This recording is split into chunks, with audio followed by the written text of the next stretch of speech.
What's going on, guys? Last and final day of doing floors in my Comanche. This is the passenger side.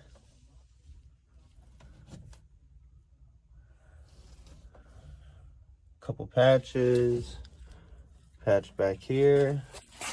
Even did the underside. Now I'm gonna paint the whole inside with some rusty metal primer.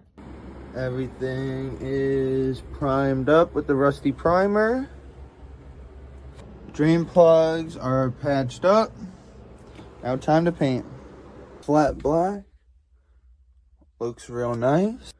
Now just to undercoat the bottom side. Here's the finished product.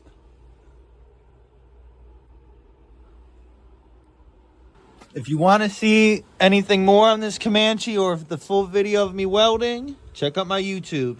Like and subscribe.